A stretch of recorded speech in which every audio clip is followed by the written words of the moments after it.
What's a burger? What is a burger? That's good.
You're listening to the 23 Personnel Podcast, a Texas Tech athletics podcast where food and sports clash at the goal line. Here are your hosts, Spencer and Michael. All right, what is up, everybody? Welcome back to another episode of the 23 Personnel Podcast. I'm your host, Spencer, joined by Michael. Michael, what's up, man? Oh, dude, have you ever had one of those weeks where you just can't stop eating? Several. Yeah, I've had a few of those, possibly consecutively. Maybe a few years, possibly a decade or two. But I don't know what it is. I don't know what it is this week. I don't know if it's all the rain we've been getting or what, but something, man. Eating nonstop for like 2 weeks. Currently getting rain, too. Yeah, I know. It makes me want to go grab a snack. We've got some food to talk about a little bit later. I did get a pint of that Dr. Pepper float ice cream. Oh, okay.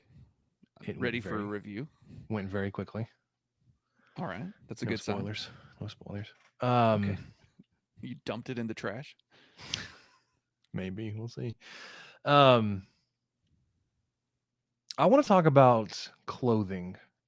Like we're gonna I put it under questions because it may fit more with football because that's just I think where a lot of the apparel and equipment interest Fashion. comes from. Mainly. Fashion. Yeah. We're gonna dive back into our Stake in the Plains roots and revert back to our fashion blog era. But I want to talk about clothing.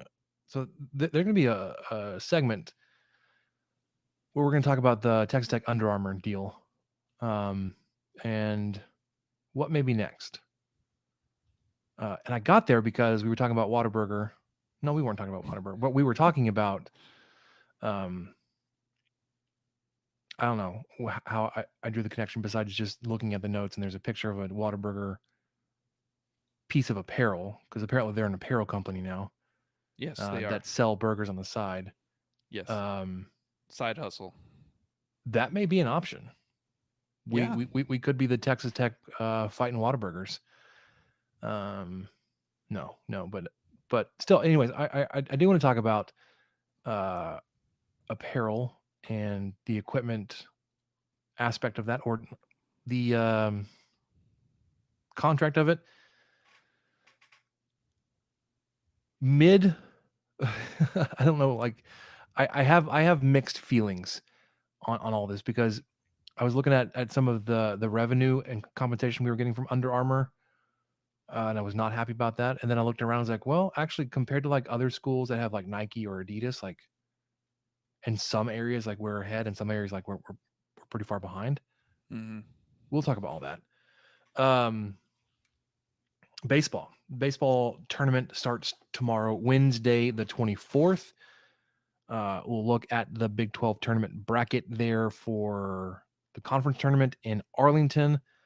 Do you want to get your thoughts? There was some flurry of activity on the Twitter today about how both Big 12 and SEC were looking at hosting their conference tournaments in Arlington. And how that may muddy the waters there a little bit. Go through some of the early postseason accolades. The Big 12 dropped their all Big 12 teams today. Got a lot of guys from the Red Raider roster to talk about there. Basketball, a new commit, new high school-ish commit. I don't know if he's like a high schooler or like one of those prep academy kids that have technically graduated high school, but they haven't started their college eligibility yet. Like the what's that big one in Florida that pumps out a lot of football kids? In IMG, the IMG Academy in Florida. There's still not a staff update. I was expecting to have one like a week ago, or maybe even like Monday this week, since the dead period started on Wednesday. Or last Wednesday. Nothing. Got nothing there. Football. We talked about how baseball did postseason. Football released their preseason lists, or at least Athlon did. So we'll talk about Red Raiders that made it onto those lists. I just kicked the desk. Wow, the entire thing just shook. Talk about Texas Tech and Under Armour. And then we've got quite a bit on what do we learn, because this is where we're going to spend about half our time tonight. Going from going yard and baseball. There's a Texas Tech golfer that we'll talk about for a second. We'll get a little bit more details about Michael's eating habits and diagnose him with some like borderline binge eating disorder or something. Yeah, that's fair. No, I'm not kidding at all. Whataburger's Apparel Company. I did want to see if you had seen their Father's Day gift guide yet. I'd already picked out an item for Michael. I'm sure you all, if you know Michael, then you know where I'm going with it. But I dropped a picture in the notes for Michael to see it, and then give you my thoughts on the Dr. Pepper float ice cream, and then whatever else Michael may have. I loaded the what do we learn section. Man, yeah, we are so close to the off season, guys. We're going to talk a little baseball, and then the rest of it's going to be who knows. I also need a haircut. Like I'm at the stage where like I'm fussing, messing with my hair, because it's like it's long enough where like it touches my forehead, and I'm like, get it off my forehead, and then it's like it's trapped under the headphones, and I keep messing with that, and yeah, I may need it. Looks like Michael recently shaved too, so that may be. It's not in my near future. I'm not going that route. I have. You should. Your hair is a gift. Your hair is a gift you should cherish. I told Samantha that like going gray doesn't bother me, but if I were to go bald, that would bother me. But then I always like wrote it off like I've got so much hair, it's so thick, like it'll never happen. I just can't picture. I should have like knocked on wood or like done all of the things, because and I don't know if it's just like this stage of my life right now, but like I'm getting out lots of hair, especially in the shower. It's just like, well, this is okay. We're gonna do some hair talk too, because I've been watching this show called Three Pines on Amazon Prime about a detective in Canada. Anyway, the detective's played by Alfred Molina. Okay. Molina, believe it or not, I said an M there. Anyway. So if you don't know who you do, you nodded. But if you don't know who Alfred Molina is, he was Doc Ock in the Tobey Maguire Spider-Man. The guy's like, he's almost 70. The head of hair on this man, I mean, it's impressive. Yeah. I love it. Because you watch him and he's like jogging around and doing stuff on the show. And I just all of a sudden thought, how old is this guy? And he's late 60s. And I'm thought, man, to be late 60s and rocking a head of lettuce like that, I think that's where Spencer's going to be headed. We're going to be 70 years old, and I'm going to be like, dude, look at that. That wall of hair is just still there. You'll be bald for more than half your life. Oh, I've already been bald half my life. That's what I'm saying, man. That's not entirely accurate, but it's not far from it. Been balding for half my life, that's for sure. Like this is not great for over 20 years. Great light to see it, but like, so my beard, like the white in my beard came like hot and heavy, like real fast. Like it went like I've seen like pictures from like beginning of like 2020, like just. I was like, 2020 was a rough year. It's not like fair. What the hell happened? You shouldn't go there. 2019. Let's say that. In 2019, it's like I had like a streak or something over here, and just like a spot or two of gray. And now it's like it's mostly gray. I'm showing it off for the camera for you guys that are on the stream with us. If you're not, you should be. Subscribe to the 23 Personnel YouTube channel. You can jump in and do these things live with us Tuesday nights. But I'm getting like individual and not like patches. Like there's some like concentrated areas of where there's more white hair than others, like right here along my temple. But like I've got like individual strands of gray on top of my head. I'm just feeling it, man. You're gonna be all right. The mortality. Anyways, I don't know why I'm dragging this out. Let's jump into baseball. We'll do that. We'll do basketball, football, uniform, and apparel talk. And what did we learn? So let's jump into baseball.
All right, so still trying to figure out these stupid Riverside controls. I heard that perfectly fine, and then I realized it was on preview and not live. So I'll just drop that in afterwards. So those that are with us that sat through a minute of silence, appreciate that. We'll, if you're listening to the recording, you'll be like, "Man, what are you talking about?" It's fine. Flawless. So baseball regular season has wrapped up. Raiders finished 37-19, 12-12 in Big 12 play, and 44th in RPI after they take down the Kansas Jayhawks 2-1 on this last weekend series, Thursday, Friday, Saturday.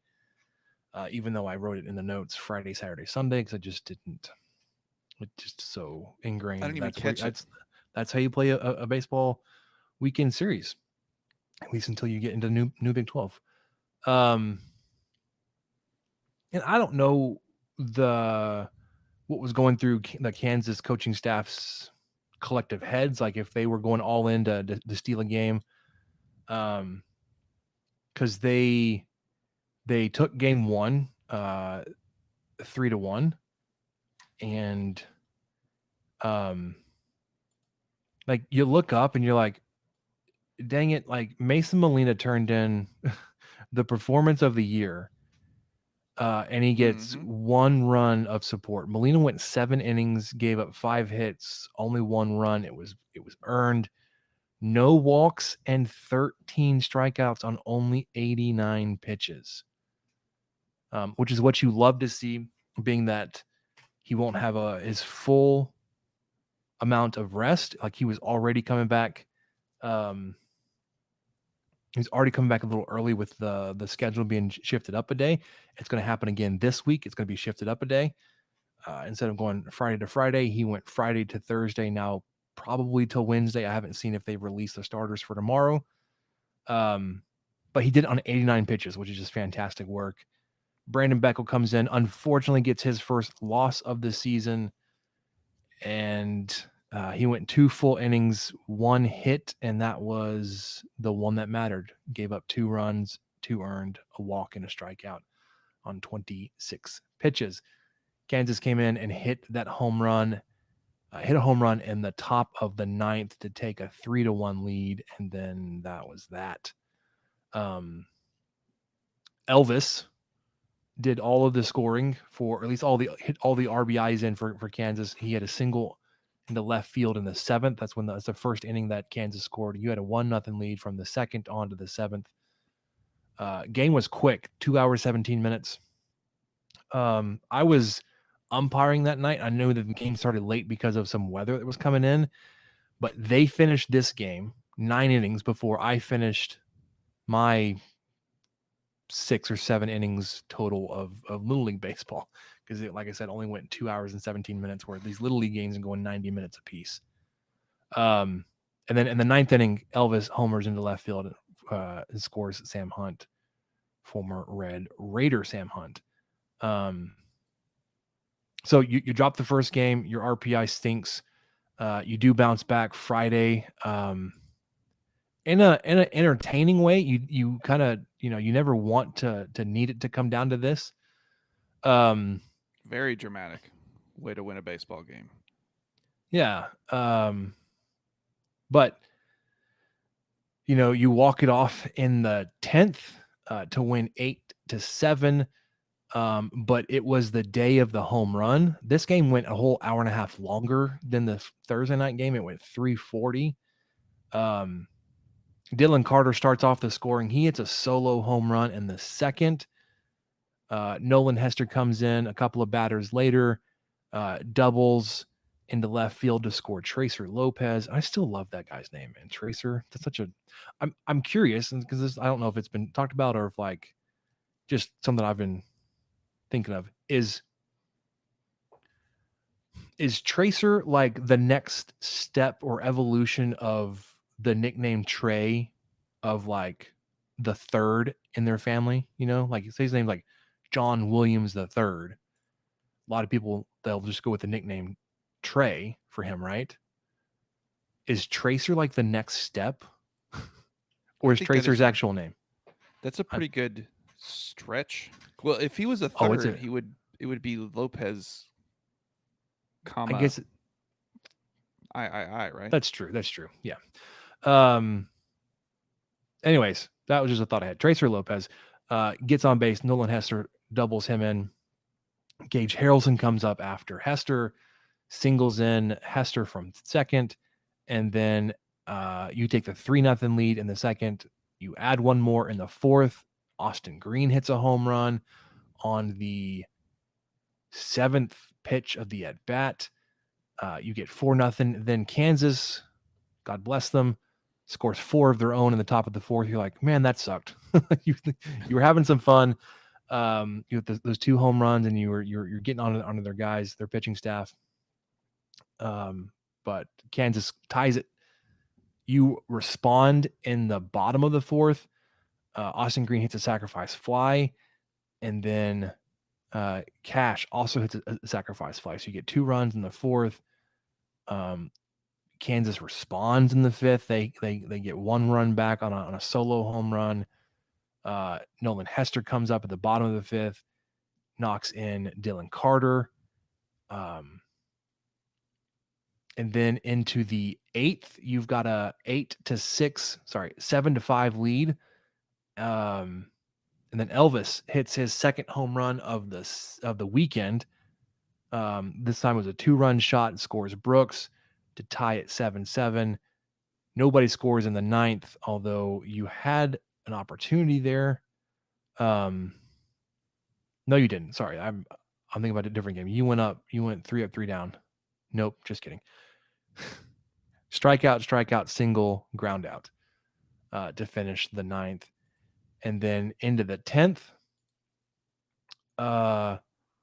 you've got Kyle Robinson in to pitch for you.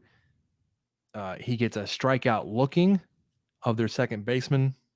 Brooks singles into left field. Elvis flies out. Sam Hunt strikes out swinging. And then in the bottom of the 10th, Bazell strikes out looking. Austin Green flies out to right field. And then Gavin Cash on a full count, 6th pitch of the at-bat, hits just an absolute donkey over the scoreboard, measured at 486 feet. It may have been 486 feet over the scoreboard. And it was his first in quite a while. I don't have that number in front of me, and I don't know if our man Keith had pulled it up and mentioned the last time he hit a home run, because it felt like Cash had been stuck at 22 for a while.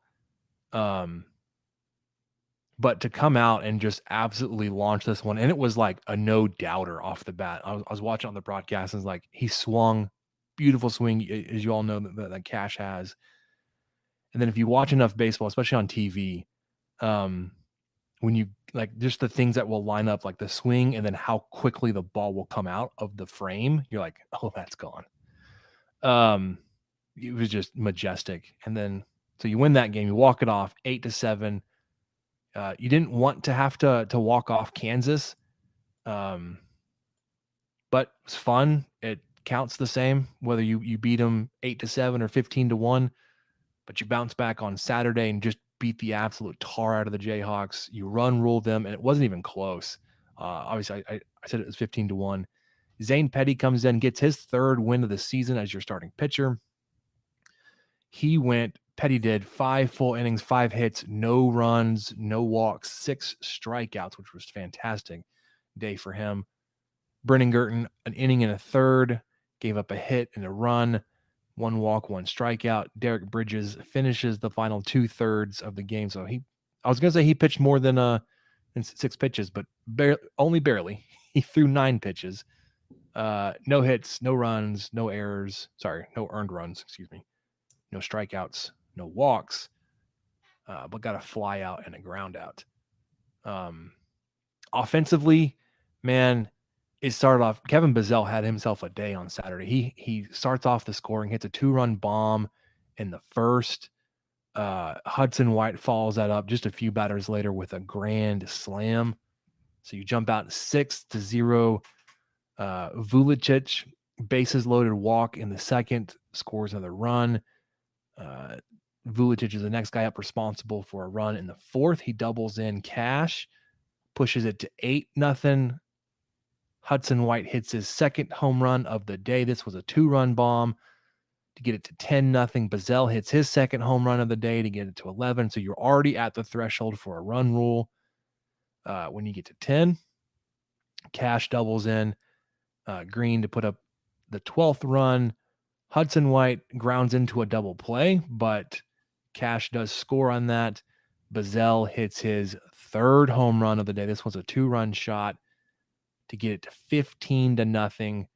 Then Sam Hunt on 1, 4, 5, 6, 7th. I'm trying to do quick math here. 7th pitch of his at bat doubles in a single run in the 7th. Had they got it within 10, had they scored 6 runs there in the 7th, they would have extended the game. But just the 1 run for Kansas in the 7th, and this one ends. This game, a run ruled shortened game, still longer than the game on Thursday night. This was 2.5 hours. That Thursday night game was just flying. So you finish the season, 2-game win streak here to take the series from Kansas 2-1. Your regular season RPI settles in at 44th, which doesn't sound bad if they were building the postseason regional brackets today. The problem is I think Keith said that they'll take in the first couple days of tournaments. But the problem is, unless you win the tournament, you've got 2 more losses on your schedule coming. And that may ding you a little bit, and maybe enough that you're going from maybe you're on the bubble to firmly on the bubble, or like on the backside looking in. So I know our man Rob Rose says you would feel a lot more confident if you had a 40-win season. To win 3 games of the Big 12 tournament, then you're scratching at like, let's just go win the whole dang thing. I think Texas Tech and my fandom of watching this team has won like 2 games ever in the Big 12 tournament, because it's just not how Tim Tadlock plays it, right? He's setting it up, making sure he's healthy. The problem is, while that's historically what he does, I don't think we have the luxury of kind of sitting back and making sure we're ready to go and healthy for next weekend's regional. You kind of have to go all in and like do everything you can.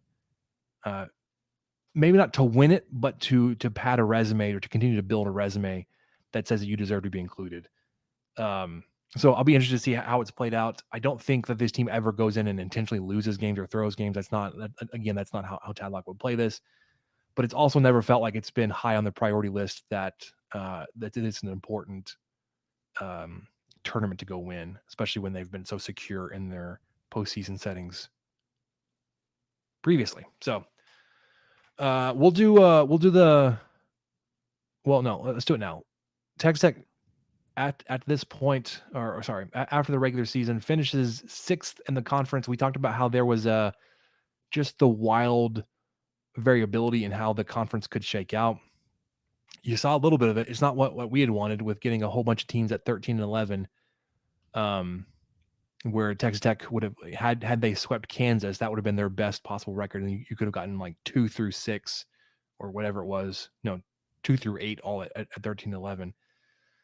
But the way it worked out, you do have 3 teams that finished 15 and 9, so you got a 3-way tie for the regular season title. Texas, Oklahoma State, and West Virginia. Not that much of a surprise to see Texas and Oklahoma State up there. Texas did bounce back from early season concerns. And then how much they lost from last year. West Virginia, I think, was a surprise up there. Oklahoma State was picked to win the dang thing. TCU and Kansas State are next, I guess technically tied at 4th, but TCU, Kansas State 13 and 11. Texas Tech alone there in 6th at 12 and 12. Oklahoma 11 and 13. Kansas and Baylor weren't even competing for really that last spot in the conference tournament. Baylor was so far that they were already eliminated, but Kansas finishes 8 and 16, Baylor 9th at 6 and 18. Yeah, what's crazy, and you may have touched on it already, Texas sweeping West Virginia. Yeah, they did. Just flip-flopped them. West Virginia went in last week, 15 and 6 record, a commanding lead, honestly. 2 games ahead of Oklahoma State, 3 games ahead of Texas, obviously. And because of just that one series, West Virginia's now a 3 seed, and that's how Tech's playing them on Wednesday. And I'm interested in what you think. Is that timing something that's going to be in Tech's favor or not? West Virginia just came off of a sweep, cost them the number 1 seed, cost them the regular season Big 12 championship, basically. Is this a good time to catch West Virginia, or is it the worst possible time? Yeah, I don't know. I would think probably it sets up better than had they just continued to roll. Had they gone into Austin and taken the series or even swept it. So Texas taking the whole thing was fantastic. So I would think, like I said, I would think it would kind of help out, go in your favor there. But I guess we'll see, because that's the first matchup that Texas Tech will get in the Big 12 tournament, which we'll talk about in just a second. I'm trying to find their stupid box score from when Blaine Traxel pitched. I want to see what the first game or the second game. I'm trying to. Well, I don't know. I'm trying to see what pitched the second one. Yeah, what the Longhorns did to him. Yeah, hang on a second. Yeah, I heard it was bad.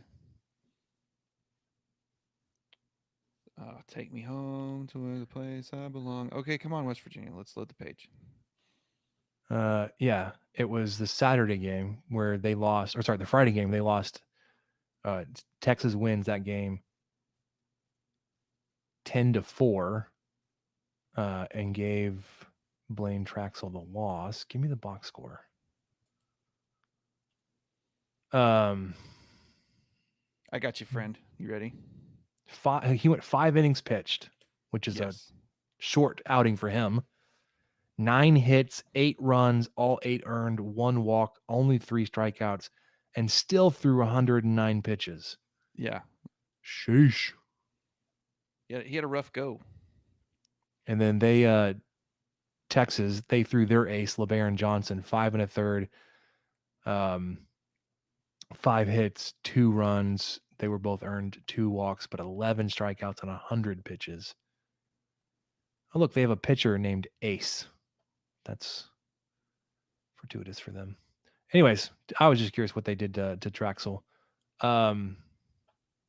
So that finalizes the bracket for the Big 12 tournament, which will kick off tomorrow. It'll be an all-day affair. First up, game 1, 9 a.m., Kansas State and TCU.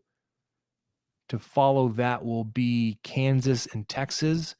So the Texas gets the 1 seed in the tournament versus the 8 seed Kansas. The winners of those two games will face each other. The losers of those two teams will face each other. Then it's a double elimination tournament. Oklahoma State and Oklahoma, so they'll get a rematch of the Bedlam series they had just wrapped up. I guess it was last weekend. And then they will take on the winner of the Texas Tech West Virginia matchup, which will be the nightcap.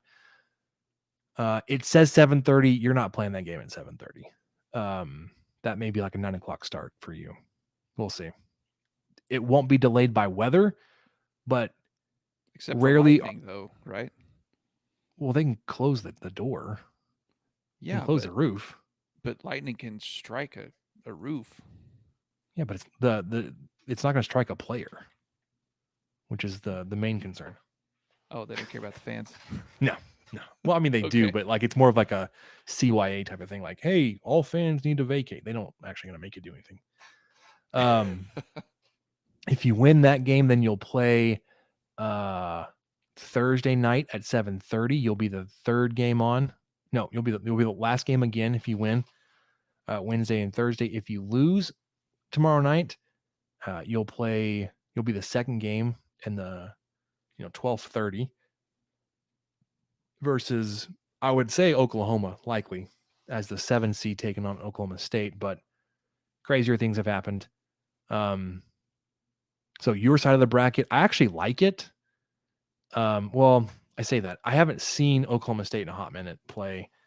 And if you can't figure out West Virginia, then it doesn't really matter. But your side of the bracket is Oklahoma State, West Virginia, and Oklahoma,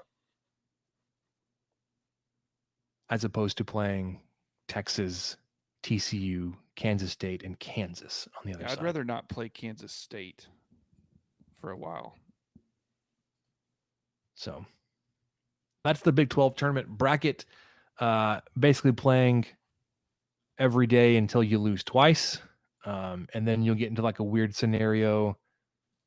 If you're on the loser side of the bracket, if you're competing to get back into this thing, there's like a double header possible on Saturday, but you'll have to be 2-0. You'll have to be the 2-0 team to get to that point. Well, no, not really, but you'll anyways. There's a remote possibility that you could have to play twice on Saturday if you're on the loser side, you have to beat the team you're up against twice, or if you're on the winner side and you lose the first game, you have to come back and beat the second game to make it to the championship game on Sunday.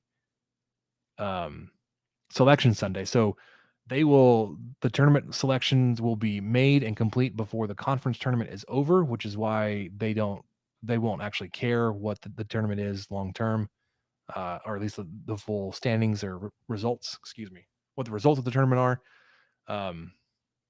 They'll just be done watching you, and then they'll have it set and ready to go. So I have a question. I don't think it's not really a question as I started saying it. I think it's very important to win on Wednesday. I think it's very important to win on Wednesday. West Virginia, I have not looked at their RPI. I assume it's still probably in the top 20. Oh, I don't know. Give me a hot second. Well, because they were on the road, so it may not have dropped that far. Yeah, and I'm sure Texas was up decently high too, so that probably wasn't a huge fall. But it's going to be higher than Tex, and if that's really just such a measuring stick for the committee, and if people really are only going to be paying attention, they're going to flip on ESPN Plus at 9 o'clock on Wednesday night and hopefully see Texas Tech win like 10-2 or something. But I mean, I don't know. I just feel like way more than what we've been spoiled to the last several years. This Wednesday game, at the very least, is really important. And the next game maybe not so much, but it's hard not to argue that would be important as well, because then why would how does that look if Texas Tech beats West Virginia and then loses to Oklahoma, by 8 runs or something crazy? It just kind of negates what you did on Wednesday.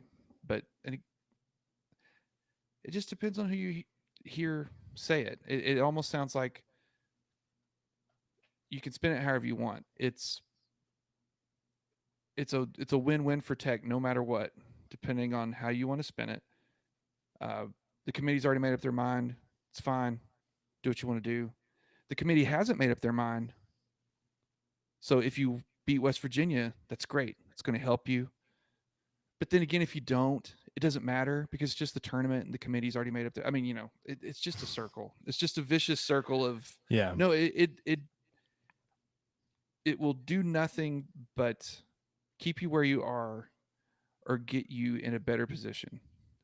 According to a lot of people, it will not lower you. And I don't think that's true at all. If Tech goes out there and just craps the bed and goes 0-2 by a combined 15-3 score on those first two games, then yeah, I don't know if they're going to get the nod to when there's some other team that actually shows up to the tournament.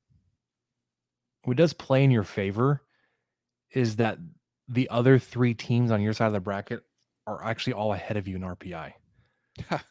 So Oklahoma State, is that good or bad? Why wouldn't they take them instead? What I'm saying is, if you get beat by them, I think they are already those guys are already more firmly in. Oklahoma is probably on the outside. But okay, so Oklahoma State is 20th, West Virginia is 21st, Texas is 23rd, but they're on the other side of the bracket. In the conference tournament, Oklahoma is 36th, TCU's 38th, Texas Tech 44th. So if you do well on your side of the bracket, then you're beating RPI teams 20, 21, and or 36. So the argument goes back to it's just win the games, man. Yeah, it's I just can't wrap my head around how this thing either means a whole lot or nothing at all. I think it's somewhere in the middle. Yeah, it's probably somewhere in the middle there. From what I have seen, West Virginia has not put out any kind of starters, and I wouldn't really be expected. I wouldn't have expected that because Texas Tech has not either. They're not oh, here's our starting pitcher for Wednesday morning, or I guess Wednesday night.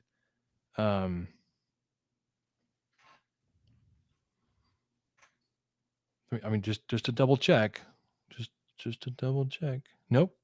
Yeah, it's projected. This is on the Texas Tech side. Projected. Mason Molina will go for Texas Tech, and David Hageman will go for West Virginia. So plus side of getting West Virginia again early is you beat Hageman when you played them in Morgantown, and you don't have to face Traxel, which I think is a big deal because I said it was. And then you start working out well, you don't really have the pitching depth, especially starter depth, to win the tournament. Especially if you're going to go top to bottom through your starters. You're going to start with Molina on Wednesday because you have to get game one. And then are you going, well, I would say Parrish, but he was injured this weekend. That's something we didn't talk about earlier. He left the game with an injury to his shoulder, it looked like.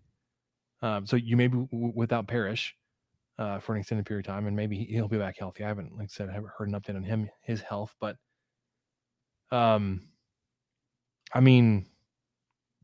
Petty's looked good. Robinson has had that really great role out of the bullpen, especially in extra innings when he came in against A&M earlier this year, but also he came in against Kansas and did really well in extras. He or Girton figure to go back into a starting role? Probably not, but they were starters earlier. Haven't seen Tabor Fast in about a month, it feels like. So you just your starting pitching rotation is well, I don't know what you're going to get past Molina. And maybe that's kind of what you look at. Even if we were to make it into a regional, do you even have the legs on the mound to take you anywhere? Mhm. I mean, Beckel's been fantastic out of the bullpen, but he threw a, you know, at least a season high, if not a career high, 4 innings the other night. You're like, we would need somebody to go longer than 4 innings. Anyways, so there's that, all that to contend with. But you're not going to see Blaine Traxel on Wednesday, most likely, which is great news. Let's wrap up baseball and talk about the season awards and recognition, specifically the All Big 12 teams. All Big 12 first team, Gavin Cash was a unanimous selection. No surprise there. A little bit of a surprise, but then not really. If you consider his line of work, what he put up. Kevin Bazell was also a first team All Big 12er. Big 12 All First Team, All Big 12 first teamer. There it is. Some combination of words. Second team, Mason Molina and Nolan Hester. And then honorable mention, Hudson White, Brandon Beckel, Gage Harrelson. Beckel feels a little bit low there as an honorable mention, but I didn't look at the entire list and see like how many guys out of the bullpen were on the first or second teams. And then all Big 12 freshman, Gage Harrelson, Kevin Bazell. So you had quite a few guys be recognized for their work this year, which is fantastic. I said 2 guys in the first team with 1 unanimous pick. I would like to think, without like just having the Longhorns live rent free, that they're a little steamed that the guy that transferred away ended up being an all Big 12 first teamer for us. And then to do what he did, finish top 5 in the country in home runs and started every game here.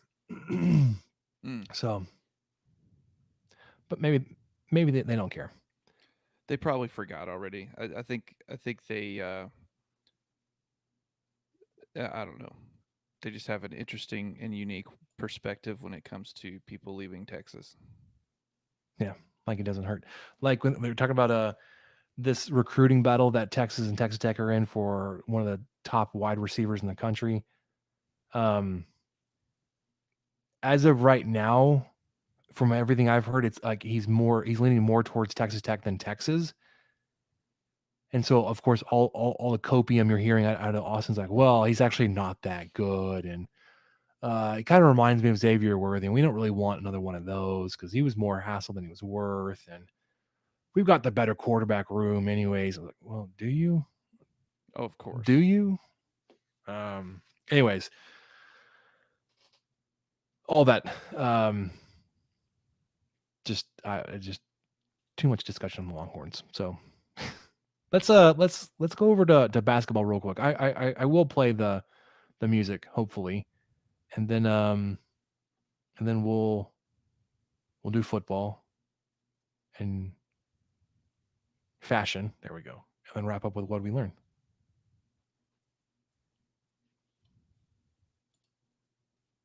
Here comes Stevenson. Spins.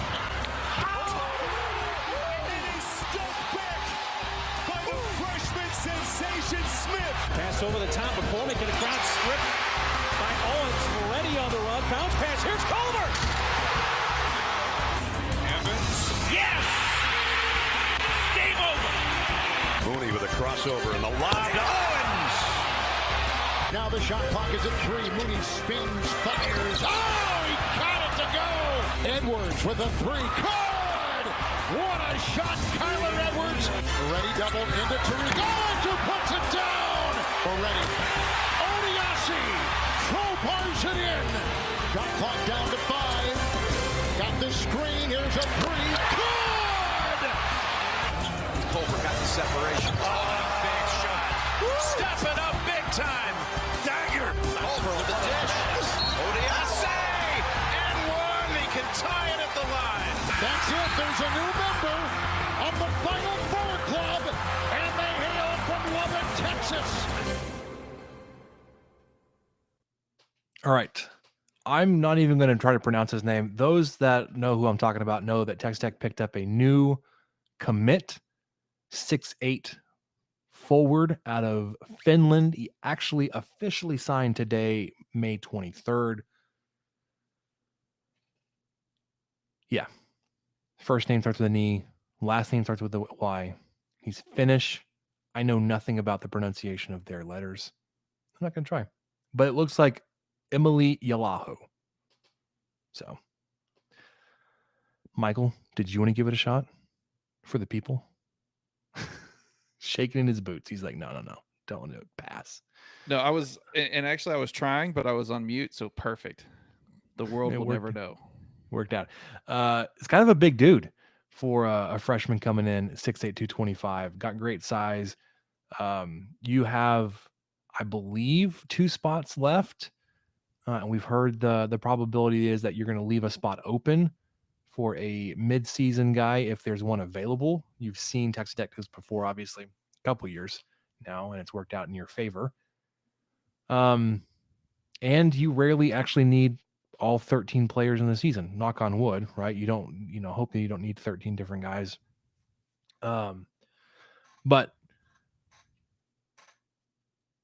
I think the bigger news has been the no news, right, Michael? Like I had, we talked about it, like he was hired, early April, and like, well, he's going to get some time in and get his staff together. And we heard the assistant coaches and then the strength and conditioning coach. Now we've heard some other support staff guys, support staff type of roles. But like that third assistant coach, you haven't heard about. I was like, well, like it looks like if you're kind of looking at all the smoke on the message boards or whatever, is that there's a small loophole that's being utilized in that the number of visits is actually greater without a full staff. And maybe that will continue throughout the summer as well, that you can continue to host guys at a higher rate in those contact periods, those recruiting periods over the summer, than if you had the full staff. And maybe you've got somebody, a guy that's not contractually here, but like verbal agreement or something that, he's going to be part of your staff. But that would then, like, I don't know how that would work if he's still working for his other school. It doesn't ever make sense. I'm just like, this was the next logical time that we would have heard or seen something, and we didn't. So I guess I'm out of ideas. I guess we can just say, look, it could come any day. It could come at the end of the next period. I don't know. I am, and I'm not concerned. Right. There's nothing I can do. I'm walking right into the thing we've been saying this whole time, like whatever happens in the next couple of weeks, I'm just going to talk myself into being okay with it. We're there. And that's where I am now. Yeah. I mean, I think this week's version of me being okay with it is that we have 13 players. I mean, no, we don't. Sorry. We have 13 available roster spots and we have 11 of them filled. Yeah. I feel pretty good about that. I mean, that's a ways further than we were last week, quite a ways further than we were 2 weeks ago. And he's able to do this with one less guy, yada, yada, yada. I keep telling myself it's fine. He could just pull anybody. Just pull anybody in those positions and he'll be good to go. Yeah, he made a fuel up for McGashland, people. Just fuel up. Is that what should we start that hashtag? Fuel up. Retweet if you're with us. Fuel up. Don't ruin it. Don't ruin it. It's too good. Fuel up, people. So he threw out the first pitch. Was that 2 weeks ago? At one of the baseball. ACU. It was the first. Yeah. First ACU game. Yeah. It was it was the restart of the ACU game. And then I believe he was there Thursday night. He was there with Hokut. So he's like he's hearing the concerns and the things that are being said, like what's going on, like where is he? He's recruiting. He's on the trail. He's working. He's doing the job of 3 people. I'm here. Don't worry about it. Let the man be. Let him cook. We've got 13 guys. We got enough to scrimmage. Have a couple guys rest. We can run the 3-man weave. We're good. Yeah, you only need 3 Let's play guys some for that. basketball. Go Red Raiders. That was fantastic. Love that. So yeah, I'm kind of at the point now where just like, I'm obviously nothing I can do or say is going to change anything, but like I'm done worrying about it. I'm not even like Yeah. we'll give you an update when there's an update. I'm not even like I'm not going to look at the next recruiting period. Whatever. It's going to happen when it's going to happen, and we'll be like, well, it worked out the way it was supposed to work out. Ben McCollum was always going to be here, or Barrett Perry was always going to be here. And Never had a doubt in my mind. we just worked the system the best way we could so we can continue to get the maximum number of visits or whatever, and be like, okay, what's fine. Or enter coach's name here, right? It could be anybody. Like, oh yeah, I knew it was going to be that guy. Oh yeah, for sure. John Jacobs. Oh yeah, for sure, it's going to be him. Or Kevin Thompson. Oh yeah, we knew we were going to poach the Houston head coach for an assistant role within conference. No, just kidding. So that's my basketball update. You got a big commit from EY out of Finland. Just give his initials, I guess. Forward 6'8", 225 until I hear him. Signed, adding to the class or the roster with Warren Washington, the 7-foot center transfer out of Arizona State last week. I would like another big guy, and not like another 7-footer, but like another 6'10" plus type guy that you can kind of rotate in there with Washington. So you don't have to completely change your lineup and the makeup of the way you're going to play the game. So Washington doesn't have to play 40 minutes a night. But I don't pretend to know his system defensively. I know generically what it is. I don't pretend to know the offense besides generically that it's efficient and methodical. Let's put it that way. But yeah. Anyways, let's talk some football, Michael. What do you say about that? It's May. Sure.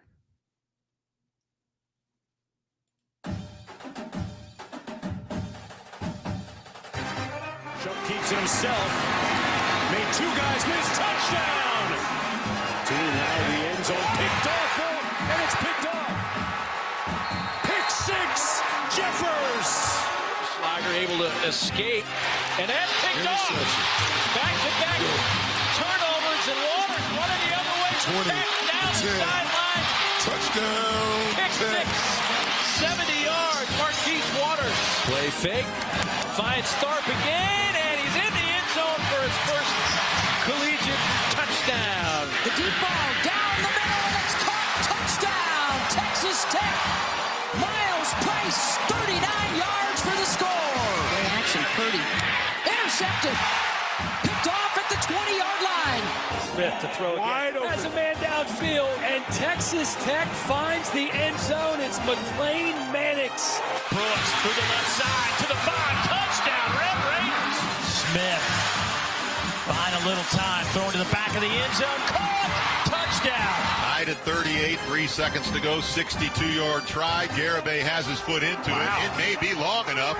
It is good. It is good. It is good. Jonathan Garibay has won the game with a 62-yard field goal. Oh my God! Can you believe that?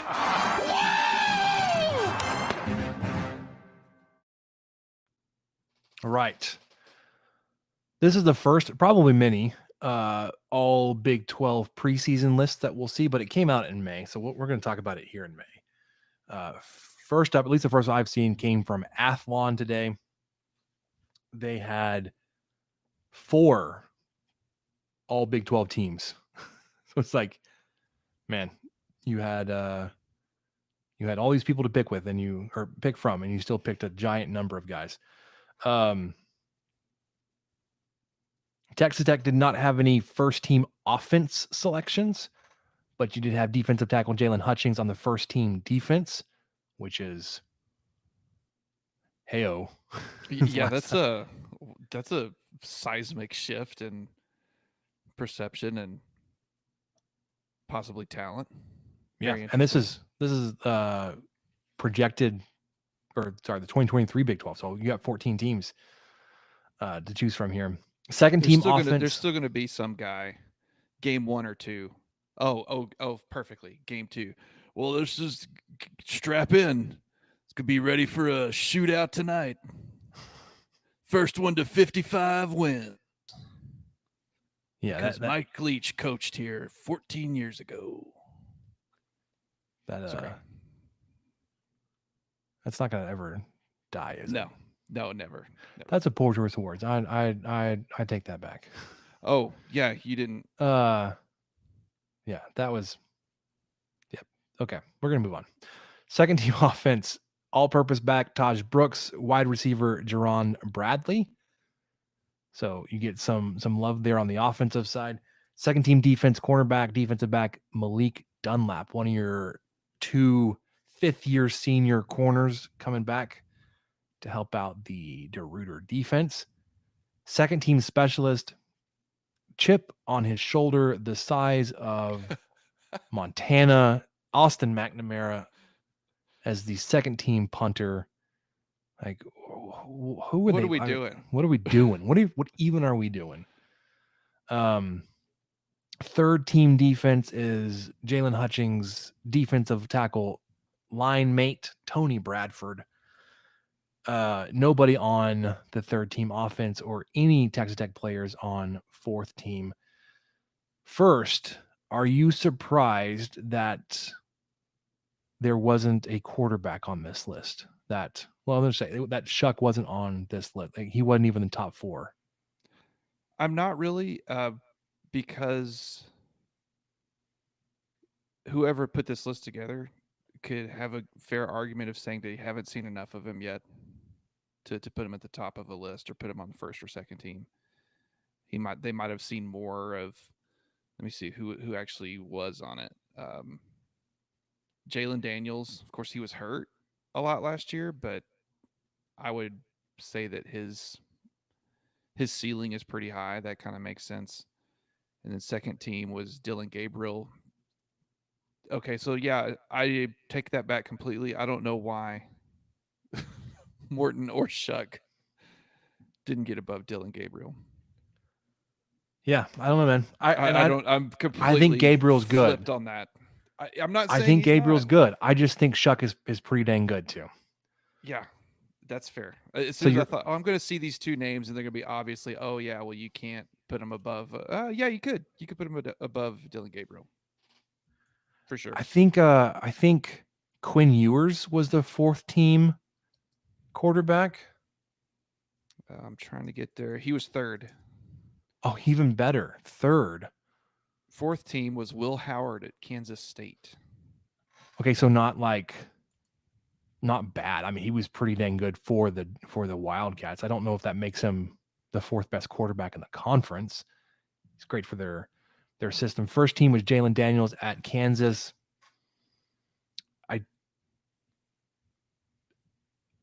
I can't I've got to really look up this Cincinnati punter, this Mason Fletcher. That's who beat our guy out. I mean, I can't really 46.29 yards per attempt. That was good for 4th in the country last year. Austin McNamara, 44.3 yards. Only 21. That's only 21st in the country. But Fletcher had 62 punts, whereas McNamara is on a team that hates punting. Punts suck. Only had 50. An even 50 punts for Austin McNamara. So I bet he could have boosted that average. I guess there's something there. There's something to say about this Fletcher kid. We'll see. So I'm looking at these teams, right? First team offense, first team defense, just down the list, man. And all I got to say is, like, I know people are going to say like Big Ten and SEC are talented leagues, and they are. But when I look at this list of all conference players for Big 12, I was like, that would be a pretty salty team if you could ever figure out how to do like an all-star tournament type thing where you take the best players from a conference and line them up with the best players from another conference, right? Like in basketball, like if we could figure out how to do like an all-star basketball tournament where you take the all Big 12 first team, well, first and second team, all Big 12 team, and put it up against any other conference, the SEC probably, and say, we'll take our guys and we'll take anybody else. This, I mean, this all Big 12 team is not going to like win a national title, but like when you go top to bottom, and now the page is stupid Athlon. Okay. Jalen Daniels. I hear my computer's like roaring, so I think I'm going to have to close this page. Yeah, it's like it's doing something. Jalen Daniels and Devin Neal, so a quarterback running back combo out of Kansas. Richard Reese from Baylor, CJ Donaldson. Those three running backs, holy crap, those are really good. Xavier Worthy, Matthew Golden, Brennan Presley, receivers. So Worthy out of Texas, Golden out of Houston, Presley out of Oklahoma State, Jatavian Sanders from Texas, the tight end. Offensive line, I couldn't tell you specifically how great they are. Defensive line, they went interesting selection. They went 4 defensive linebackers, 4 defensive linemen, 4 linebackers, 2 corners, 2 safeties. But like Ethan Downs, Dante Corleone, Byron Murphy, Jalen Hutchings. The Corleone guy is from Cincinnati, but the other 3, Oklahoma, Texas Tech, Jalen Ford, Texas, Johnny Hodges, linebacker from TCU, Colin Oliver, linebacker from Oklahoma State, Danny Stutzman, the linebacker out of Oklahoma. Does Jalen Dante Corleone, does he go by Don? Because he should. Please. Griffin Kell, the first-team kicker from TCU. Mason Fletcher, you talked about the punter. Keelan Robinson, the first-team kick returner from Texas. And the punt runner, Phillip Brooks. Brooks ate our lunch when we played them. He's on Kansas State. Second-team quarterback, Dylan Gabriel, Javante Barnes, running back from Oklahoma. So it's like first and second team, they took quarterback, running back combination from the same team. Running back, Aiden Robbins from BYU, Taj Brooks from Texas Tech. Wide receiver, Jerron Bradley, Jordan Whittington, Jalil Farouk, Ben Sinnott. Like this second team offense may be better than the first team offense. And I'm just saying that because Texas Tech's got the guys on it. But like as an overall quarterback, I like Gabriel better than Daniels. And then of course you got Jerron Bradley, Jordan Whittington, and Jalil Farouk. I'm just saying, top to bottom, this is going to be a pretty good conference to play some football in. So we covered all that, all of the Athlon preseason lists. This was a late addition to the notes, Michael. Did you see the drama brewing out there in Southern California? Supposed drama.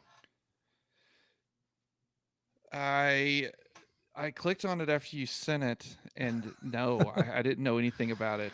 Me neither. I still So don't know what to believe. Supposedly, and I don't know how real this is or how much stock to put into it. I thought it was really interesting, and I couldn't come up with any kind of justification of why what's happening, like what I'm going to tell you why it's happening. Supposedly, there is some discord, some strife between old teammates, Lincoln Riley, Cliff Kingsbury, former teammates, current coaching staff mates on the USC Trojans football team. Strife.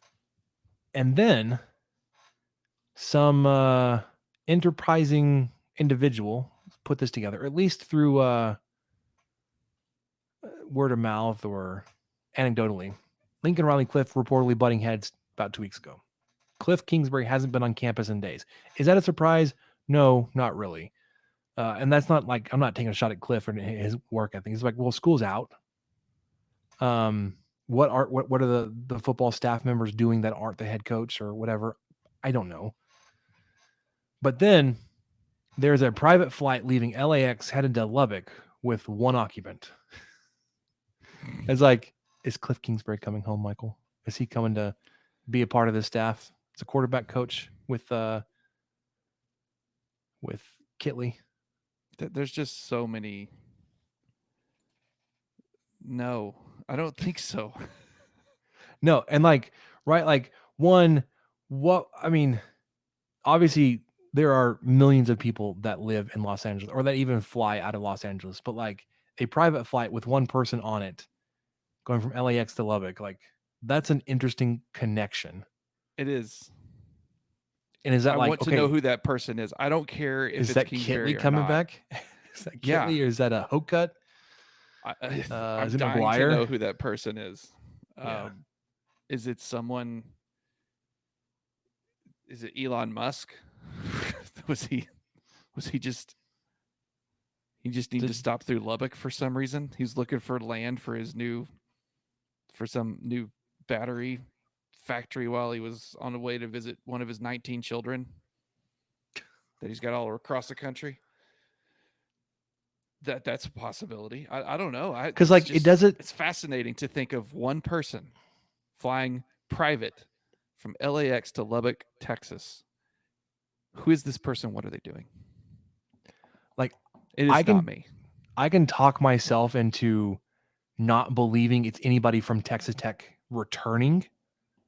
Because if you're going to go out there and visit with Cliff Kingsbury, right? You wouldn't go alone. Like it wouldn't be Hocut going by himself. It wouldn't be McGuire going or Kitley going, right? Like you would probably go as a couple of guys together, Kitley and McGuire and Hocut, all three of them, if it was football related in any sense, right? So like it would almost make more sense to me if it was somebody leaving LAX, leaving LA, coming to Lubbock. But why would he be coming to Lubbock? Like if that was Kingsbury, why would he be coming here? Well, obviously to work at Texas Tech again is what people are inferring by that. Yeah. And it could be some random millionaire that just like, hey, I was out in LA for whatever, and now I'm coming home, or I'm connecting through this plane may go on to like Atlanta or whatever. Some huge CEO guy for some bank or some oil company or something that's flying someone in for a meeting or going on a meeting themselves. That's what. But again, just one person. Is there any big public appearance tomorrow? Is there anything big happening in Lubbock on Wednesday? No. Is Jay Leno coming to Lubbock? He has been here before. I don't know. Maybe he would seem like the type. I just get on the plane, put on my Canadian tuxedo. That was an great impression. No, it was great. Probably nothing will come out of this. I saw that was like, wow, like what like a really strange and thin connection that there's a private flight leaving LAX coming to Lubbock with one person on it after some supposed disagreements there between the head coach and a quarterback coach. All right. I want to move on and talk fashion, Michael. Oh, thank God. I'm not going to play any kind of something. Oh, I can't wait. I'm not going to add any intro. We're going to hit add read and we're going to just jump right into it. So you ready to do this, man? Yes, I'm ready. All right. It's been not 1 week. I can't stand that song. Stupid. I have 20 years old. 25 years old. One of those brains where like I will hear the part like of a song lyric or a quote in just like everyday conversation, and then my brain will pick up that the rest of that scene or that song and just start going through it, and I'm like, I'm missing the conversation because I have got this stupid song playing in my head I don't want to hear. Texas Tech has been an Under Armour school almost 20 years now. As hard as that is to believe, 2006 was the first time, was the inaugural agreement between Texas Tech football, and it was football only at that time, and Under Armour to be the provider of uniforms, equipment, apparel, all that kind of stuff. Since then, Texas Tech has gone into to be an exclusive partner with Under Armour, and that was in 2009. And then most recently, 2020, they signed a 4-year agreement for $12.9 million over 4 years, which will expire June 30th, 2024. This contract provides, in terms of compensation or apparel, anything like, however you want to break that down, because it's messy. But $3,225,000 annually to Texas Tech. Also of note, Texas Tech is the only Under Armour school in Texas. I don't know if that plays a role or any kind of role, but that's something. So I was curious because it's come up in conversation, like fans have not been pleased with the partnership or with Under Armour. We have heard more concretely that it's actually been more of a stumbling block for recruiting in basketball because Under Armour is not a basketball brand. Nike is, but Adidas much more so. So there have been rumblings or thoughts that like maybe Texas Tech should look at exploring other options. The issue with that is the other options kind of have to want Texas Tech too, right? Like you can't just say, "Hey, Nike, we're going to sign with you," and Nike's like, "Hey, actually, I'm not interested at all in Texas Tech or Adidas or enter brand name here," right? But that conversation, those have been out there. Part of it is because that compensation you're getting for Under Armour sucks. You, at least in like, if you look at excuse me, at Under Armour's profile of schools, Power 5 schools, you are paid the least, and it's by you're really close to what they give to Cincinnati. I couldn't find the numbers for Maryland, but past that, Auburn's deal, they're not giving Maryland enough for the crap they put them in. Yeah. Auburn, $8.68 million a year. You're $5.5 million behind Auburn on just apparel. We're subsidizing Auburn at this point. Cal signed a deal worth $8.6 million a year. Under Armour did cancel or is trying to cancel all that kind of stuff, whatever, with UCLA. They signed them to a 15-year, $280 million deal, which came out to almost $19 million a year. No wonder they're trying to get out of these. And Texas Tech has $3 million. So when I saw that, I was like, holy crap, that sucks. Now Under Armour does have a bunch of other smaller schools like Kent State and whatever. You're not a Kent State. You're not a whatever other school they have. Like I said, I also couldn't find Maryland to see what they were getting. So then I started looking around. What the shaft is what they're getting. What are other schools around you getting? And then what is Nike and or Adidas paying other schools, right? I was appalled to see that University of New Mexico is getting more annually from Adidas than Texas Tech is getting from Under Armour. The University of New Mexico is getting more from their apparel company than Texas Tech is. They play in the Mountain West, man. They have no eyeballs. Like there's no, I mean, marketability across the entire state of New Mexico. Maybe you can claim that. Maybe. As like the flagship program of the state of like 2 million people. That's probably undershot by a lot. But still, like, I was surprised by that. So then I started looking around the conference, and then I was surprised in the other direction. I was like, wow, actually, so most everybody else in the Big 12 is not Nike. Kansas is Adidas. Nike schools, you got Texas and Oklahoma. I didn't even look at them because they're going to be astronomical, but I know that Oklahoma is getting something like $5 or $6 million a year, and it's going up. Like all that stuff is going up on an annual basis, where Texas Tech is like, it's maintaining the same. Oklahoma State, $3.9 million from Nike just last year. So they're almost, $700,000 ahead of you. West Virginia, Iowa State, Kansas State were the other numbers I saw woefully behind you. West Virginia got $2.85 million. Kansas State got $196.50, but that was from 2021. I couldn't find a more recent number. And then Iowa State was even further behind them from what they were getting from Nike. Now, if Nike came to Texas Tech and said, hey, or if Texas Tech said, hey, Nike, we're interested in being a partner school with you guys. We want to be a Nike school. What's that going to look like? And they came back like, yeah, we'll pay you $2.5 a year and compensation and apparel, all that kind of stuff. You're like, I don't know if we can eat $800,000 of difference annually because Under Armour is going to pay us 3.2, and it sucks from the Under Armour side. But if there's no demand there for Nike to pick up Texas Tech, then they're not going to get into a bidding war with Under Armour.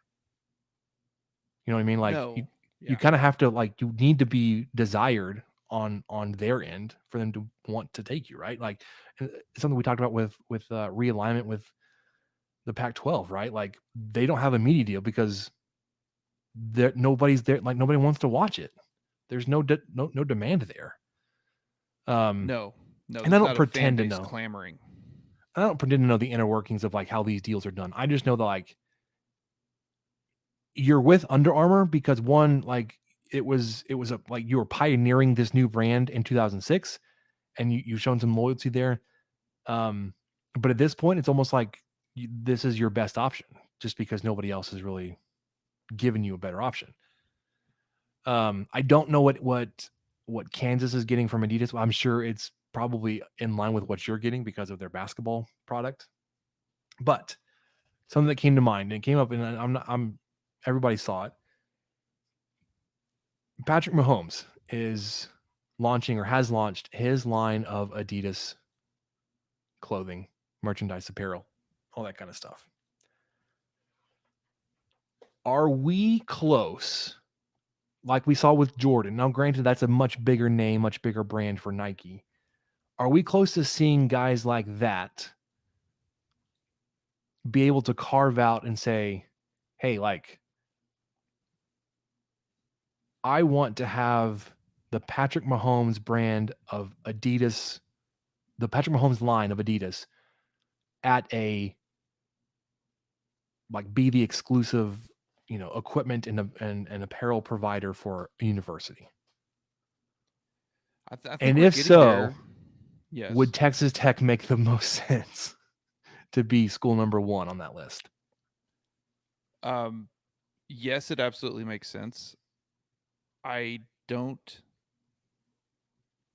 That's what's crazy about this is that's part of the reason Under Armour is getting out of this stuff is because they are getting ready to kind of go all in on Steph Curry's brand and The Rock's brand, I think, whatever he's got going on. And so those guys, yes, they have generated enough interest, enough of a fan base to warrant a brand. I would say Steph particularly. The Rock, he's obviously a staple. He's franchise Viagra, but he's not as associated with an actual, one of the big three mainstream American sports. So, I think that's a point in Steph's favor, but you are seeing that, and I don't see why Tech couldn't, look at that as an opportunity, or Adidas could look at that as an opportunity. And it's kind of the same thing. Patrick Mahomes has become so big. He is generating on his own interest in Texas Tech. And I think that's an argument that you could make to Under Armour, or that you could make to Adidas, or whoever's on that flight from LAX to Lubbock to talk about apparel deals with Kirby Hocutt tomorrow morning. That's a feather in Tech's cap to say, well, we do have brand recognition, a lot more than we did when we signed this contract. And our teams have been to Omaha. They have been to the Final Four. They are winning national championships in track. I mean, we actually won a bowl game. Things are looking good on the gridiron too, which of course is what drives this bus. And a lot of it is that's going to generate its own traction. But then you've got the most famous football player in the world who will support your brand whenever he possibly can. And why not make that easier for him to do it, which seems kind of like a weird thing to build it around. What do we need to do as a university to get Texas Tech apparel on Patrick Mahomes' body more often. And maybe work backwards from that. Let's reverse Sure. engineer that. Well, he's been a brand ambassador for Texas Tech since he was here, obviously, and since he's left, he's always worn Texas Tech gear when possible. He's been to Final Fours. He was wearing all that stuff. He would tape over the Under Armour logo, or what he did, whatever he had to do to still wear a double T. But when he could get away with it, that image we saw on Twitter, he was wearing a double T on his shirt with his logo underneath it. So it was an Adidas Patrick Mahomes piece of apparel with the Texas Tech logo on. Now, granted, that could be specially made for just Patrick because that's the kind of pull he has, right? And this is all for nothing, right? Like he's just able to say, the door has been cracked. The door is open. Like, hey, you've already got the designs. Let's just go ahead and start turn these bad boys out. I did find the numbers for Kansas. It's going to make you sick, Michael. Now, granted, they signed a huge deal. When did they sign it? 2017. So it's a 14-year deal that will go through 2031. Do you know what that deal was worth, Michael? $196 million. More than 14 million, or it's 14 million a year. And their partnership with Adidas was already making me nauseous. Yeah. And then you practically doubled it. Thanks. Now, granted, it is one of the largest in sports, right? Like, and that's acknowledged in this article that I'm reading from KUSports.com.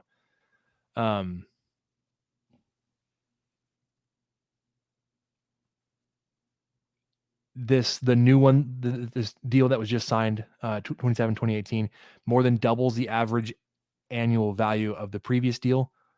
But even then, in 2017, they were making $6 million a year or whatever it is. And Texas Tech is like, we'll take $3 million. I wonder how much. So Kansas is averaging, what did you say, a year? 18? 14. No, 14 million a year. I wonder if that is more or less than what their football program generates. Yeah, I have no idea. I'm going to see if I can find that.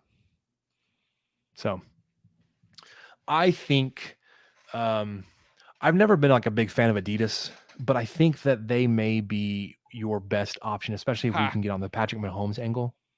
What? Kansas brought in close to 18 million in ticket sales for 2022.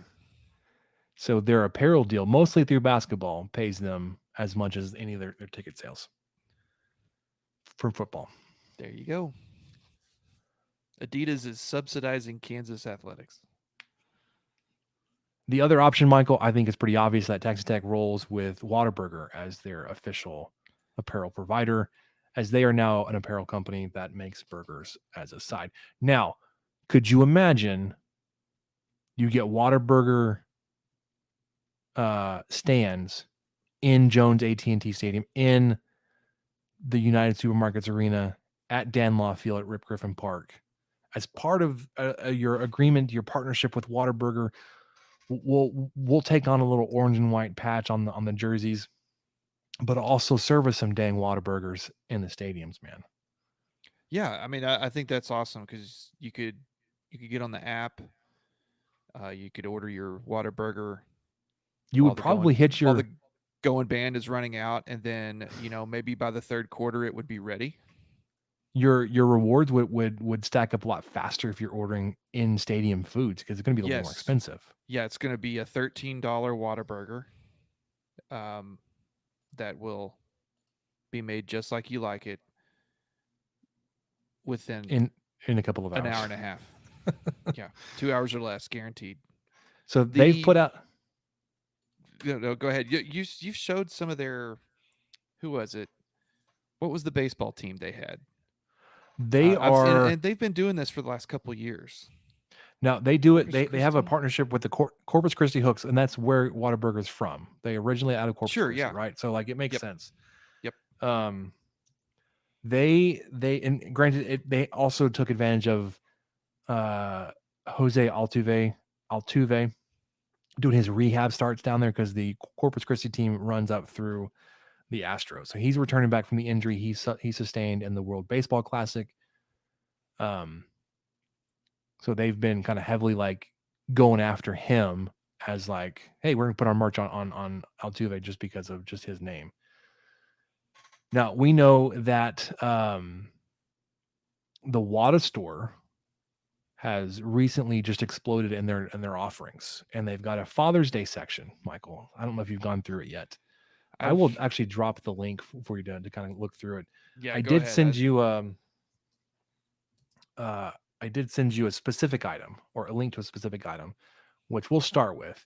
It is a wide brim straw hat, the Whataburger logo on the front, an orange rope that will then come down to run under your ears. On the underside of the hat is a light blue background and a bunch of Texas flags. Would you wear this in your effort to be protected from the evil that is the sun? 100% I would wear this. And I think I would too. Bought one. Oh no. Well, because you remember, I got so frustrated with him, and I still am, because for sure you go into any other app and they're like, hey, $1 off if you spend $5, or here's a free French fry if you buy a burger, or buy one burger, get a second one for $1. And they will do some of that. Whataburger is freaking crickets. They got nothing. They got nothing there, man. It's a blank slate of nothing. Hold on. Oftentimes, like I've seen it where they'll give you a burger if you order medium fries and a medium drink. So I have not seen those offers. Okay, well, not in like the last 4 months. I know that's the thing. I've seen them before, but they've just poof, they're gone. But I think I talked about it on here. They had some apparel recently where if you ordered some of their Magellan stuff, they were making a Whataburger Outfitters, which is just such a weird sounding thing. Whataburger Outfitters, give me a break. So they were joining with Magellan, and one of the things they had was a hat that looked a lot like that. And if you bought one of those pieces of apparel, you would get a free Whataburger. And I thought the hoops I am jumping through just to get back to the burger part of this, I was really considering buying one of those hats just so I could go get a free Whataburger. Was it the Magellan? What do they just call that thing? Their lifeguard jackets. It's the same kind of straw hat. The front's going more over patch, and then it's got like a cloth band around the head. What do you call that part of the hat? And then the underside of the brim, the crown. Okay. On the underside, it's the same material, but it's a white background with like blue and orange camo print. Yeah, was that the hat you're looking at? This hat's beautiful. The one that you sent me. They also have that same pattern on swim trunks on the Magellan outdoor shirt. That style of shirt. They, besides the kind of random aspect of it, they have got a white Magellan outdoor shirt, but with all their like stickers on it on like the top, like chest and up. I kind of like their that stuff. Look. Doesn't look that bad. I hate that. I don't think it looks that bad. I do think it's a bad idea to get it for your wife for Mother's Day, which is what they kept trying to push earlier. Like, yeah, I'm going to get a What a Mom shirt for my wife, who's immediately going to throw it in the trash can.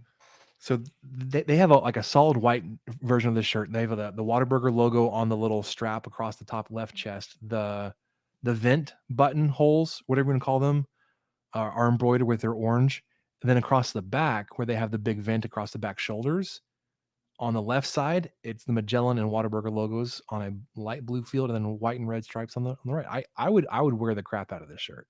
Yeah, a lot of this stuff I would legit wear, and I kind of hate myself for it. It's like I said, a little expensive. Like you can find these type of shirts at like Academy whatever for $20, and the Whataburger version's $30. But they've got a mint golf polo. I don't like the color mint, but they've got the golf polo with the Texas, like orange Texas state on the chest. They've got the golf hat. I do like for like a golf, like a driver head cover. It's white with like the stickers on it. I think that's pretty cool. Yeah, back to what you were saying earlier. I mean, let's give them a shot. Let's give them a shot at Texas Tech.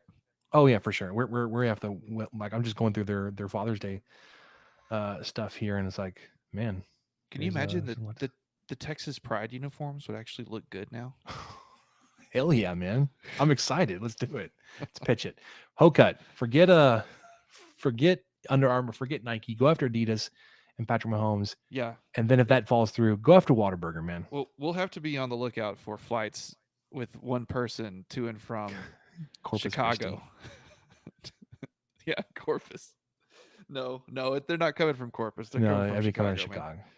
All right, let's wrap this up with what we learned. So we got a lot there, and then Well, that was a lot of what we learned too, wasn't it? yeah, and then we'll wrap this one up, man. Cool.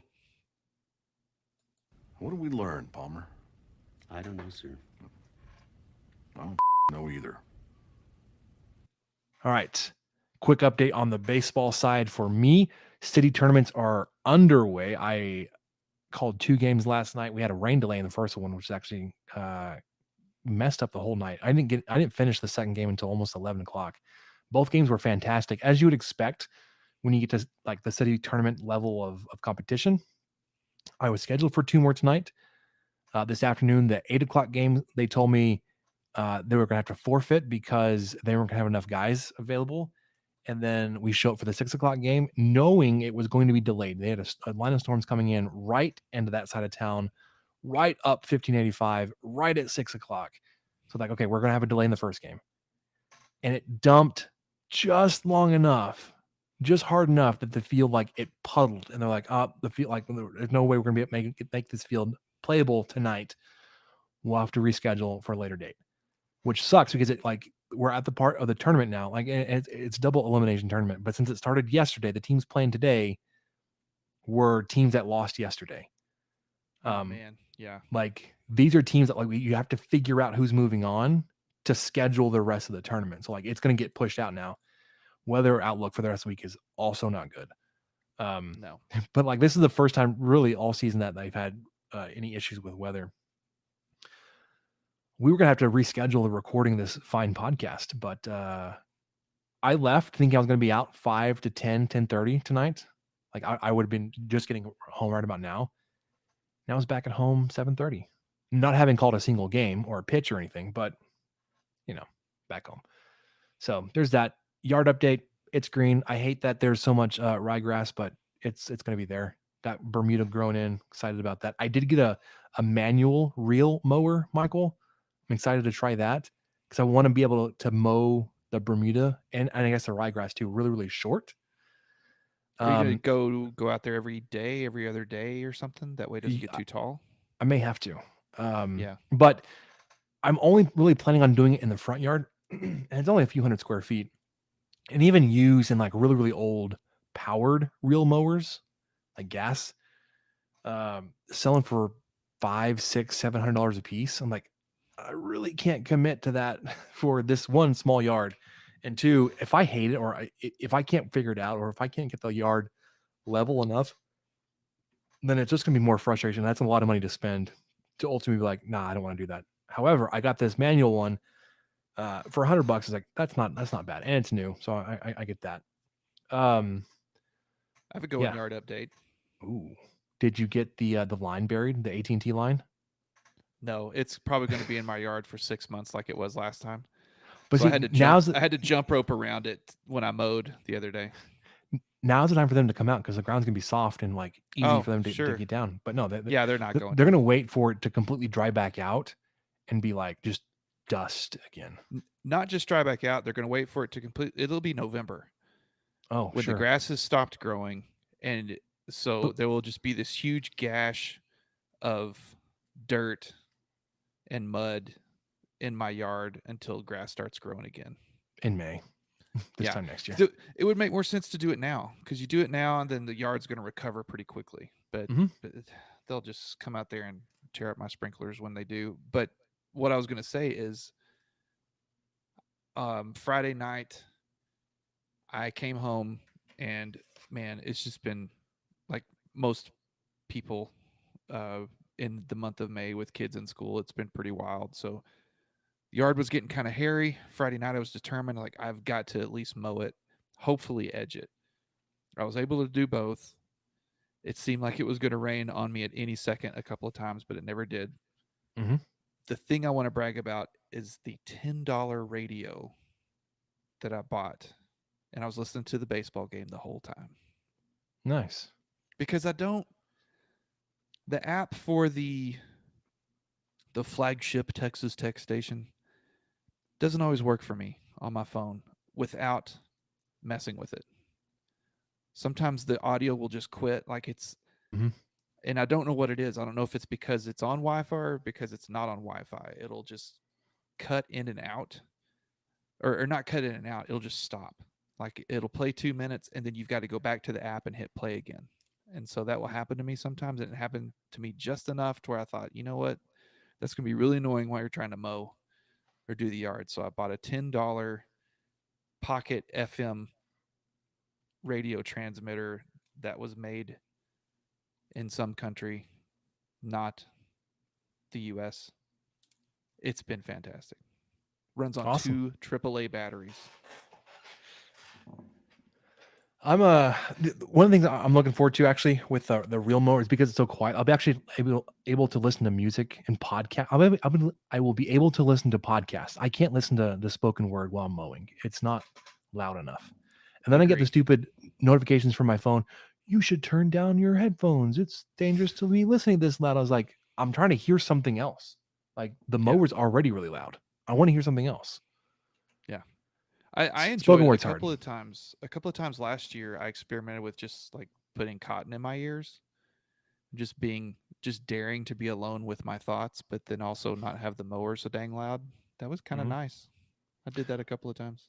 Welcome to my world. I like to be alone with my thoughts, Michael. Me too. It's a weird place. Ludwig Aberg. I'm sure you heard this name. Texas Tech men's golfer has won the 2023 Ben Hogan Award. And this is his second straight year. This is essentially collegiate golf's Heisman Trophy. Wow. He single-handedly, that's taken a lot of credit away from the team. Has helped the Texas Tech golf team to their highest finish in their tournament.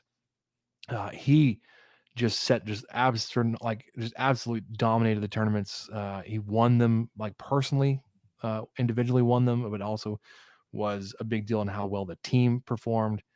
So congrats to him.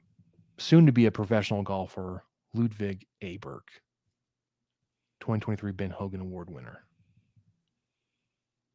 Okay, Michael, what did you learn? I learned that I've got a first grader, sort of. I saw that on Facebook tonight, man. Yeah, kindergartner. She graduated today. Pretty big day. They've got a big play day thing at school tomorrow. The weather hopefully will cooperate some. And then final day of school's Thursday. It's nuts. Can't believe it. Grayson's field day, play day thing will be Thursday. And then also that's like his award, his graduation award, whatever you can call it. And early release. Like, wow, so you're not really going to give them a play day if you've got them doing 18 different things. Like, that sucks for them. Because my nephews, I've got my brother, Samantha's brother in Dallas has posted, like it happened on back-to-back days basically because he's got 2 sons are in different grades and they spread their days out. Was like a parent, like he ran one of the events and he was a part of like their big slide. They have a big hill on their campus and he like a giant slip and slide type thing down the hill. Helped run that for them. So it was like a lot of fun, but you could see like they were out there like a lot of the day. And I remember when we were doing our field days or play dates, whatever you want to call them, it was an all day thing. Like we would take a break for lunch and then we were back out there playing again. And now there's like, you'll have maybe an hour or two after or around all these other things you're going to be doing, Grayson. I'm sorry about you, man. But yeah, Grayson will wrap up on Thursday, man. We got to figure out summer. But you've got a first grader. Yeah. I'm going to have a fourth grader. Just wild. I don't feel that old, man, but then I do. Oh, I do too. What made me feel old? Oh, we scrimmaged. I don't think I talked about this. We our last soccer practice was last Thursday, and our coach likes to do. Our coach is a great coach. We really lucked out. Just luck of the draw. His daughter's on the team too. But for the last practice, he likes to have the parents and siblings come out and scrimmage the girls. Those girls are fast, man. fast kids alive. Just you get out there and from the sidelines, you're like, that ball's not moving at you that fast. It is, and so are the kids behind the ball. And parents were falling left and right, and Oh no. to try not to run into kids, and it was fun. It was a lot of fun. The girls won. I think they won by 1. They had some bonus time to get that last goal in just to be safe, but it was a lot of fun. I learned that they look fast. Yeah, they are fast. They're fast at their feet. Their feet are so quick. They're quick with that ball. Yeah, man. And I am very uncoordinated when I'm trying to keep up with 6-year-old kids running as fast as they can. Oh yeah, for sure. I am too. I almost ate it last night. I was granted these are a little bit older kids, and there had been some rain, but I was out in what's like in C position, so I was out behind shortstop, and there was a close play going to be at first. I knew it was going to be close, so I tried to make my way in so I could get it closer. I was like, man, these kids are booking, so I had to speed myself up. I hit the infield, and I like skidded through. I was like my hands went up, and I was like, "Ugh, don't fall. Don't eat it right here in the middle of the diamond with all these kids looking at me." That would have been bad. But yeah, they're fast, dude, and they're growing up, and they're athletes and passing me. Not that I'm like peak athletic. Oh yeah, here, yeah. But passing me is not I don't know. It's not a badge of honor, I guess, or whatever you'd want to call it. Anything else from you before I talk about the Dr. Pepper float? No, I'm ready. I'm ready for this. This is why I'm still here. This is why we're here. Throwback to Lost, if you remember that. Okay, so we talked about last week really briefly. Bluebell came out with the Dr. Pepper float ice cream flavor. It hit shelves and then flew off the shelves. Sold out basically everywhere really quickly. Not really all that surprising with how Lubbock treats new food. If you look at the restaurant businesses, you basically can open a restaurant and make your money back in the first couple of weeks, and then go ahead and get out before your business just dies in a few months. Save yourself the heartache. Same thing goes with Bluebell flavors, apparently. But we did not get a half gallon. We didn't want that much because we were just going to try it. We got a pint, and we tasted it. Samantha and I did. We're like, that's pretty good, man. That's pretty dang good. And we put it away. It took us three nights. So like 3 trips into that little pint container. So it wasn't like we were just, demolishing it in one sitting. For a Dr. Pepper flavored ice cream, it was pretty good. I would say it's got a better Dr. Pepper flavor than like the Whataburger Dr. Pepper shake. That's exactly what I was going to ask you, because I thought you'd had that. So my problem with the Whataburger shakes really quickly, it feels like they have a shake base and then they add flavoring into it. No. Because their chocolate shakes are not very chocolatey, and they look very similar to their vanilla shake, which is also not very vanilla-y. Anyways, if you're a Dr. Pepper fan and you like, good old Coke float style treat, this one did not disappoint. So check it out if you can find it. All right. I think with that, Michael, we'll go ahead and wrap it up. Dust it, call it good.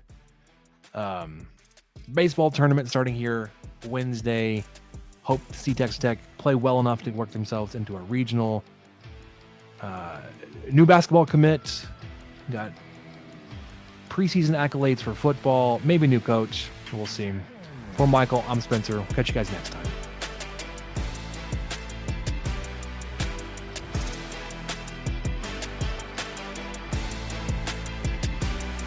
Thank you for listening to the 23 Personnel Podcast. Help us out by subscribing, rating the show, and leaving a review. Follow us on Twitter at 23 Personnel.